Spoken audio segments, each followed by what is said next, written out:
Good evening. मोनानि एसे फिसालाजों आंजों ओरैनो एसे बेरायहैनो माने बेरायहैनायथ' नङा बेरायनाय फिसा जाबाय आरो फिसा बुस्थु नांगौ जादों बेखौनो लायनो थांनि 4टासो जाबायानो माबाबायानो एसे खोमसिबायानो बेनिफ्राय जि देखायलांनो हायो नोंथांमोना देखायलांसै नोंथांमोना नायलांबाय थाबानो जाबाय खाथिनि बिसालावनो फैदो र' एसे मा मोनो नायनि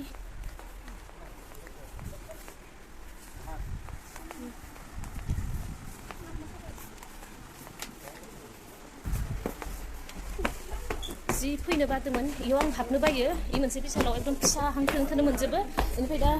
उपाय गैयाना नायनि बिराद मानसि भिरबो जायो बिदिनो गांनैसो जि लाबाय ओरैनो बाबुनो गाननो थाखाय गेलेनायफोराव गाननो दाथ' गोजां बोथोराव बिराद नांगौ जायोना रानाबो सानसेनो आरो मानसिफोराबो बिराद बुरजाखा लाइनाव दङ आं दा गोजां बोथोरनि बयबो बाजार खालामनो फैदो किबागे बाजार खालामखांबाय बारा बुरजा नङामोन आंनिया गांनै गांथामसोल'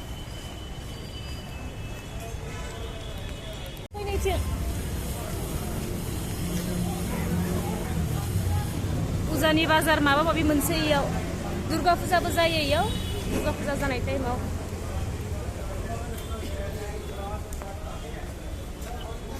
बिथिं ओरै थांनानै ओंखारलांसै जिलापि खावदो ब्रेड लानो नायदो गाबोन जानो थाखाय ओमफ्राय मा जानाय जायो र' मिथाइ नायदो बाबुआ उखैदो दय न'आवबो गेलेदोंमोन ना कालाकान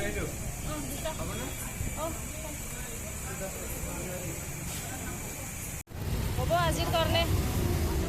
हासार लादो हासार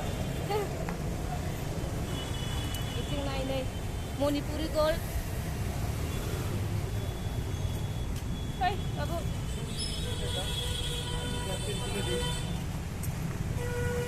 इथिं मोजांथार फानो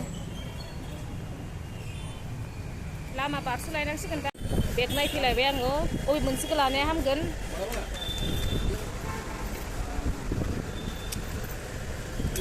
र' इखौबो मोजां नुदो खिन्थु दै बथल फिसा लायो नालाय आं लोगोआव एसे खस्थ' जागोन आरो हाबनाया हाबजादो खिन्थु एसे माने माबा जागोन ग्रोब जागोन एसे गिदिरसिन मोनबा मोजां जागौमोन ओमफ्राय नैखौबो मोजां नुदो आं खिन्थु गोसोम कालार लानो बादो नागिरबावनि र' बेलेग लानोसै गुफुर कालार लाथाराखै आङो दै बथल हाबजायो 10 थाखानि दै बथल आयाव हाबजायो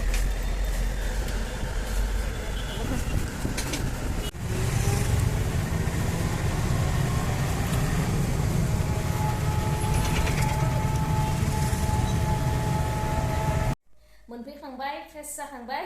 दा साहा लोंनो थाखाय साहा बानायगासिनो दङ किटचेनाव दङ आङो ओमफ्राय बुस्थुफोराबो नोंथांमोना जिखिनि नुदो बेनो आरो दहायनो इसे देखायजोबनाय जाखाबाय आङो मा लानाय जादों बेफोरनो बेनिफ्राय मा बायबावदो फुलि मोननै बायनाय जादों आङो केलेन्डुला मोनसे गेन्दा फुल मोनसे आं गेन्दा फुलखौ हाइब्रिदखौ गायखांखाबाय बेनिफ्राय गायबाय आरो मोननैसो बेनिफ्राय दिनै आं बायबावदो बेखौ आरो मा नायबावलायनो फिसा आरो देनां नोंथांमोना बार नुखागोन देनांनि ब्लगाव बेफोरनो दा साहाखौ लोंग्रोना लानि दायो लोगो मोनगोन जानोसै जोंनिया माने खाथियावनो मोनबाय थाखायो नालाय जानो आन्थाल' एसे लाबोबाय जों दा गथ' दांदो बाबुआबोथ' बारा जाखाया दा संनो थाखाय नै राङालाव ओमफ्राय अलकबि फान्थाव हानानै लाबाय बेनिफ्राय इथिं दोङो माइरंदो जोसा माइरं बेनिफ्राय दालि खिस्रि जानो होनना सानदों बेनिफ्राय आरो मा खालामनाय जायो नोंथांमोननो देखायलांसै ओरैनो दा 7:30 जाबाय आरो ओमफ्राय दानिथ' बिराद हर जायोना टाइमा बारा जायाबाबो ओमफ्राय संबाय थानोसै बिथिंजाय आलु फिसा रुदोंमोन रुखांबाय मोनबाय बेनिफ्राय नैबेहाय माइरं होजासिगोन आरो आलु फिसाखौ एवगासिनो सामब्राम गुफुर मोनसे देनानै होबाय बेनिफ्राय नैथिंजाय बाबुनि थाखाय एसे मैदा नाबाय आङो बे खिस्रि गोजा जानो बायो आफायाबो जोबना दोङो आं लायनो थांबाय मैदाखौनो होनोसै एबार आलु मोनखांनानै बिलाहि एवनो नागिरदों टमेट' दिनै बेहाय बिलाहियाव सिनि एसे होनि गुर थानायबा आङो गुरखौनो होगौमोन बेनिफ्राय गुर गैया नालाय सिनिखौनो होनोसै गोदै जानो लुगैदों माने खिस्रिजों एसे गोदैबा मोजां मोनो एसे रानहोबावनि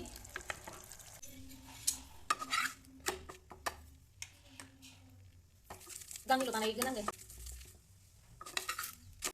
जानो जिरायबाय दे आङो नोंथांमोननो देखायनो बोरै नुखो दहायथ' माने बानायनाय टाइमाव एसे नुखाजोबदों दा बानायखांनानै माबायसा नुखो बेखौ देखायनो आङो आरो दोननोसैबो बारा गोलाव खालामला नै बेफोरनो दानि बानायनाय माखासेया नुनायाथ' नुखाजोबदो थेवबो बानायखांनानै देखायबाय आङो माने नै खिस्रिदो बिदि आलु फिसाया माने बिराद मोजां मिलायो आरो माने बिराद मोजां मिलायनाय मोनो आङो माने खिस्रिजों मिलायो आरो टमेट' एसे गोदै होदों आं बिनि थाखायनो टमेट' दा दोनसै आरो जानोसै 9:30 बारबाय मिस्टाराथ' सफायथ'वाखैयानो जोंनिया माने हराव सानफ्रोमबो बिदि जमा जानायानो बारा जाखाया माने लेडिसो फैखायो नालाय जों जाग्रोनाय जायो होमबा दोनथ'नोसै ना दिनै बेखिनियावनो नोंथांमोना कमेन्ट खालामबानो जाबाय नायनानै माबायसा मोनखो उनाव लोगो मोनलायगोन साननैसोनि उनाव